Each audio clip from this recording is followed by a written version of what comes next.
예, 10시 10분 지나고 있습니다. 오늘은 어제보다 강한 반등이 나오고 있는데요. 오늘 시황 해설은 신영목 이사님의 히든밸류 종목 발굴하는 시간이죠. 메리츠증권 광화문 금융센터 신영목 이사님 오셨습니다. 어서 오십시오. 안녕하세요. 오늘 함께 이야기 나눌 주제를 먼저 보겠습니다. 예, 주식은 바닥을 친 걸까? 과도한 하락이었을까? 꽃길만 앞으로 걷게 될까? 그러면 좋겠는데 시장은 그렇진 않죠.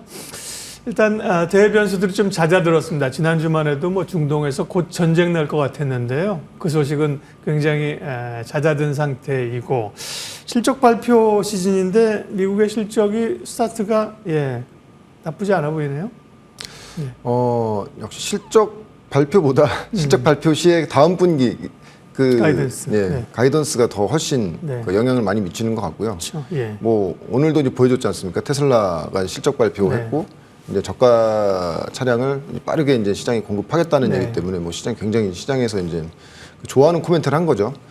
약간 그런 띠으로 갈 것 같고, 일단 우리나라도 지금 뭐 아시겠지만 이제 코스닥 주요 종목들의 이제 실적 발표 계속 이제 나오는 상태고요. 이제 여기서 이제 저는 이제 그 주도주와 옥석 가리기가 이제 구분되는 시기라고 보고 있습니다. 왜냐하면 적어도 이제 1분기에서 소위 말하는 AI 반도체 향으로 어떤 매출이 확인되는 종목들은 이제 그러한 흐름을 이제 뭐 하반기까지 이어갈 수 있는 그런 흐름이 나올 수 있을 것 같고, 사실 지금 지금 미국 증시도 그렇고 우리나라 증시도 그렇고 뭔가 상단을 열고 갈 만한 아주 좋은 그런 호재들은 없죠. 그렇죠. 그 와중에서 이런저런 노이즈가 발생되다 보니까 주가들은 거기서 더 민감하게 좀 반응을 하는 것 같고요. 왜냐하면 민감하게 반응한다는 것 자체가 주가 레벨이 지금 높이 올라가 있기 때문에 그런 어떤 불확실성을 가장 싫어하는 것이거든요. 근데 지금 보면은 우리가 월요일과 화요일장 보시면 아시겠지만 물론 IT 쪽 굉장히 안 좋았죠. 왜냐면 우리나라만 글로벌 증시에서 가장 많이 빠졌고 또 뭐 이런 얘기들 하시더라고요.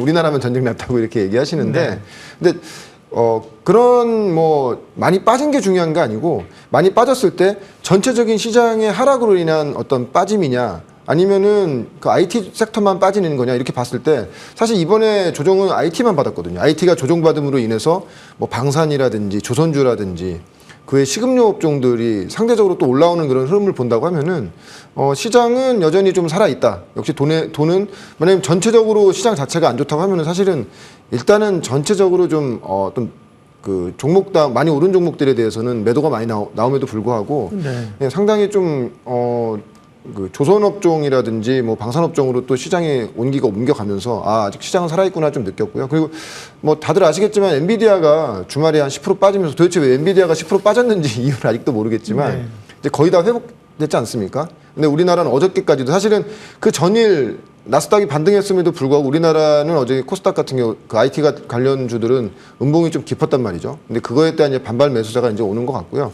근데 중요한 건 저는 좀 이렇게 생각합니다. 그 추후에는 그 디램 그 주도 시장이 분명히 온다. 지금은 엔비디아를 눈치를 보고 미국의 어떤 빅테크 업체들의 주가를 보면서 우리나라의 어떤 주식들이 커플링돼서 그 눈치를 보면서 따라가는 흐름이었다면 아마 올해 하반기 이후에는 디램 주도 시장, 그러니까 커플링 되는 것이 아니고 오히려 디커플링, 우리나라가 글로벌 어떤 IT 산업을 이끌어 갈 수 있는 그런 변곡점이 나올 수 있을 것이라고 좀 예상하고 있습니다. 엔비디아는 말씀하신 것처럼 금요일 날 하락은 뭐 기업이 10% 빠질 요인은 별로 없죠. 뭐 옵션 만기일 이런 것도 있었고요.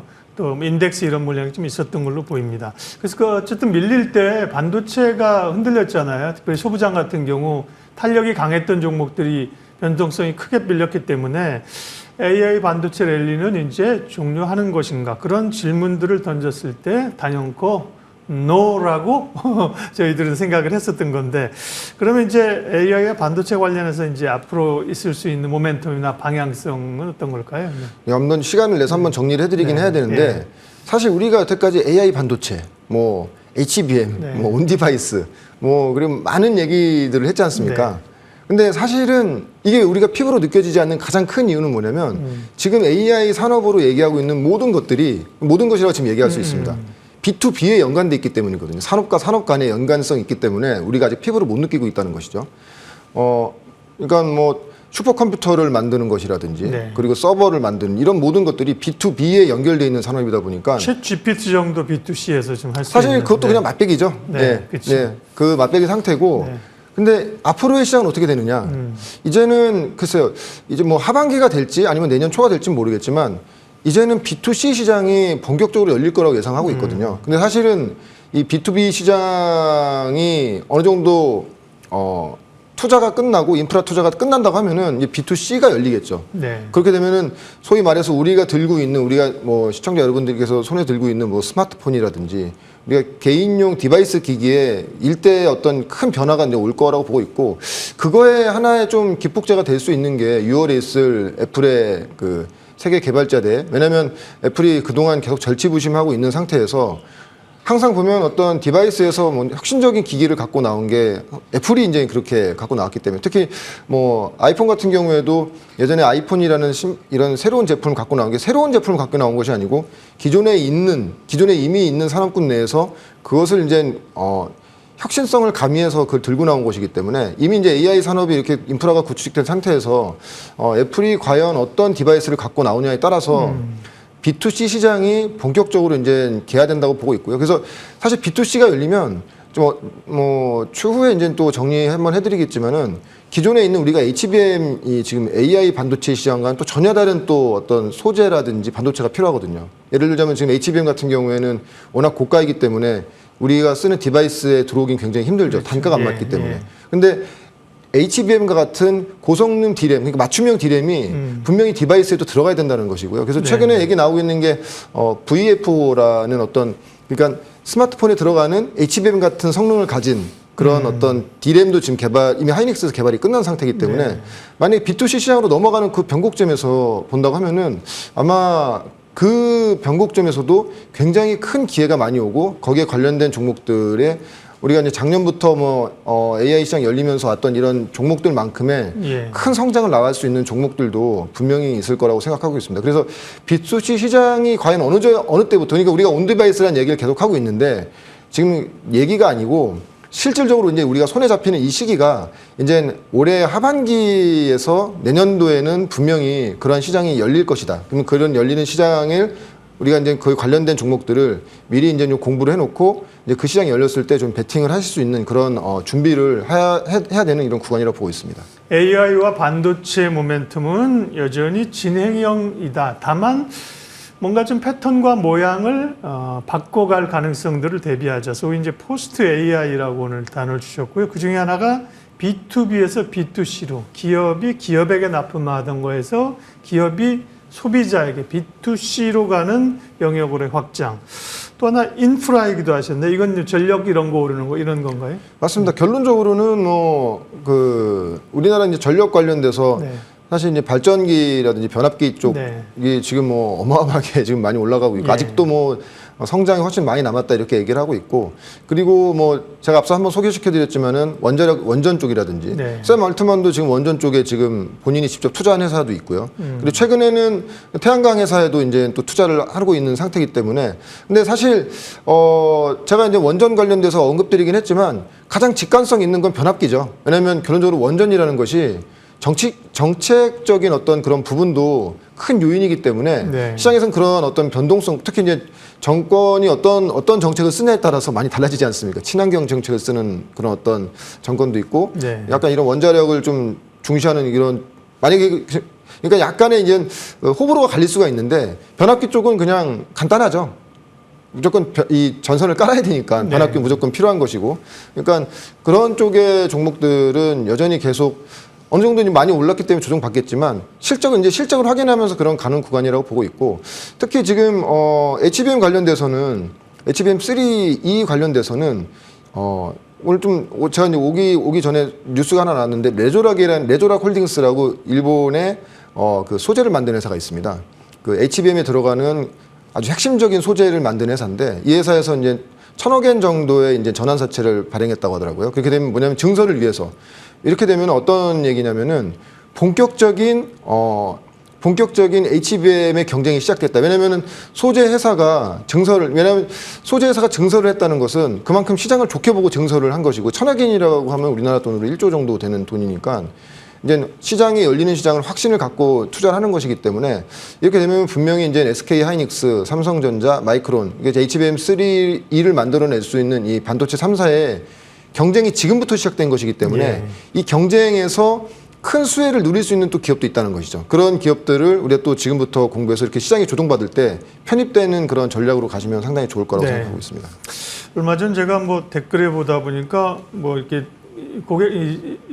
올리는 글 있잖아요. 그러면서 HBM이라는 종목을 미국 주식에서 찾으려는데 어디서 찾아야 돼요? 이런 분이 있었어요. 그러니까 사실은 제가 말씀드리는 거는 다 모릅니다. 우리가 용어를 이사님하고 저희는 많이 안 쓰는 편인데 그냥 용어들을 많이 쓰니까. 맞습니다. 예. 사실 생소한 게 많아요. 뭐 부끄러워할 것 없고 하나씩 이제 공부하면서 가면 되는 거고요.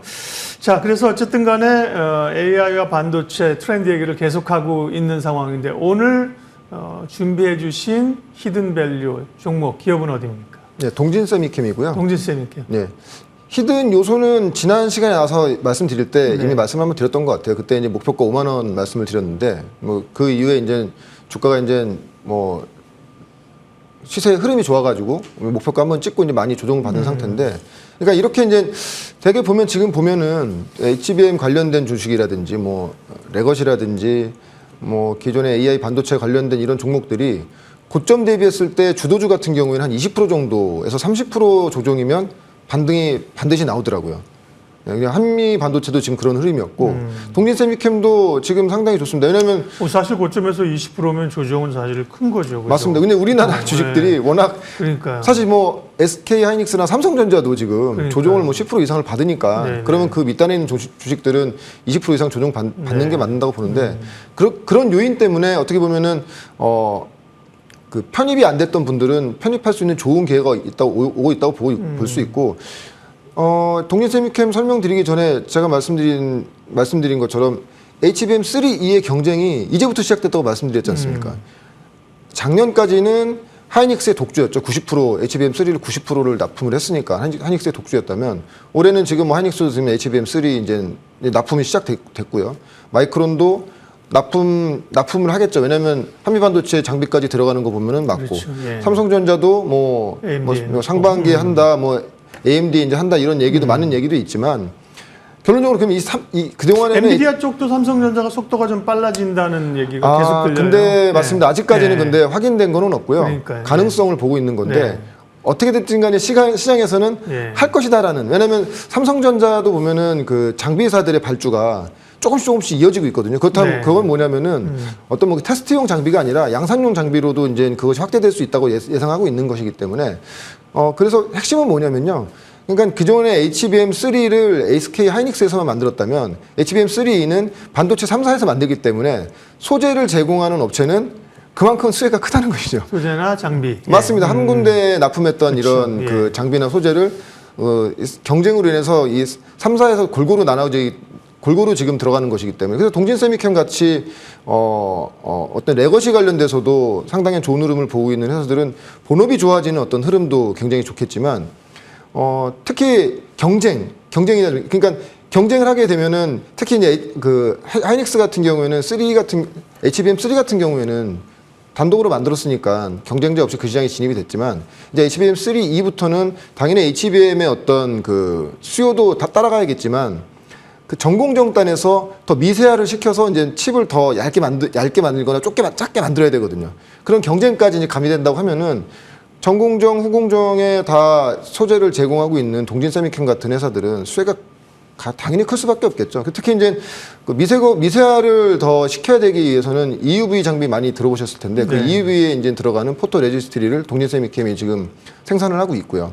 그리고 지난번 시간에도 말씀드렸지만 HBM을 만들 때 슬러리를 원래는 솔브레인만 그 솔벤더로 지금 하이닉스에 이제 공급을 했는데, 이미 이제 퀄 테스트 통과해서 동진세미캠도 그 부분에 납품이 되고 있고, 그러니까 레거시는 올라오기 때문에 본업은 좋아지고, 그리고 최근에 뭐 아시겠지만 이제 미국에 이제 팹을 설립하는 이런 거 보조금 받는 것도 삼성전자가 기존의 한 3배 정도를 더 받는 상태고, 물론 이제 그 공장을 돌리는 이런 시기는 26년으로 늦춰지긴 했지만 당연히 그럼 소재 업종이 좋아질 수밖에 없는 거죠. 그래서 그렇게 된다고 하면 동진 세미캠은 사실 지금 가격대면은 최근에 조정을 너무 잘 받은 상태이기 때문에 굉장히 좀 좋은 가격대라고 생각하고 있고요. 근데 사실 동진 세미캠의 이 최대 단점 뭐 다들 아시겠지만 네. 예, 시장과 소통을 안 한다는 것이죠. 그래서 동진 세미캠의 어떤 공부를 하기 위해서 자료를 찾는다든지 뭐 네. 만약에 유튜브에서만 자료를 찾으셔도 거의 안 나오는 게 네. 자료가 없습니다. 특히 이제 동진 세미캠의 자료 같은 경우에도 뭐 작년에 나온 거고요. 그것도 이제 애널리스트가 직접 탐방을 가서 뭐 소통한 게 아니고 추정치로 나온 것이거든요. 왜냐하면 네. 근데 추정은 가능합니다. 수출입 통계라는 게 있기 때문에 추정은 가능하기 때문에. 근데 아무리 뭐 누가 생각해도 소재의 어떤 대장은 동진 세미캠이고 그 본업과 그리고 어떤 향후에 지금 미세화 공정 진행함으로 인해서 네. EUV 라인이 늘어나고 그리고 HBM에 들어가는 소재까지 본다고 하면은 동진 세미캠의 지금 현재 어떤 이런 가격대는 이런 조정이 좋은 기회라는 것이죠. 그래서 동진 세미캠은 지금 구간부터 뭐 조정 구간이라고 한다면은 뭐 적극적으로 편입하셔도 저는 된다고 보고 있고요. 일단 목표가는 이제 지난번에 5만 원을 제시해 드렸는데 이미 한번 찍고 내려갔기 때문에 목표가는 6만 원, 손절가는 4만 원 정도를 잡고 편입을 하시면 상당히 좀 중장기적으로 좋은 흐름이 나올 거로 예상하고 있습니다. 동진의 지금 시총은 2조 2천억입니다. 과거에 이제 소부장들이 올라도 뭐 시총이 5천억에서 1조 가면 된 거 아니야? 2조 용인해줘 그런데 한미반도체가 14조예요. 이건 이제 패러다임 자체가 이제 바뀔 수 있다는 그런 시각에서 이제 AI 혁명을 봐줘야 될 것 같고요. 그 반도체 관련된 뉴스가 워낙 많이 중요한 게 쏟아져 나와서 오늘은 이제 중국의 상하이 마이크로라는 회사가 이제 ASML 그 노광 장비 못 들어오니까 미국이 막으니까 그죠? 자체 노광 장비를 좀 개발했다 이런 얘기도 나오는데 이 뉴스는 뭐 국내 기업들에게는 크게 영향은 없는 건가요? 그렇죠. 근데 이 새로운 장비를 개발하고 나서 네. 그거 실제로 공정에서 예. 공정에서 쓰이는 것 자체는 개발과 또 공정에서 그 적용하는 건 또 전혀 틀린 문제거든요. 그렇죠. 네, 예. 그러니까 그게 이슈는 될 수 있지만 아주 크리티컬한 이슈는 될 수 없다고 저는 생각하고 있습니다. 네. 그리고 뭐 중국은 사실 좀 배제된 상황이기 때문에요. 맞습니다. 중국보다는 미국의 핵심 기업들, 우리 기업 그리고 반도체 관련해서는 저희 일본 기업 소재 쪽 그죠? 맞습니다. 네, 그런 쪽을 주목해서 보는 쪽이 맞는 것 같습니다. 오늘 시황 해설 메리츠증권 광화문 금융센터 신영목 이사님 함께했습니다. 고맙습니다. 고맙습니다.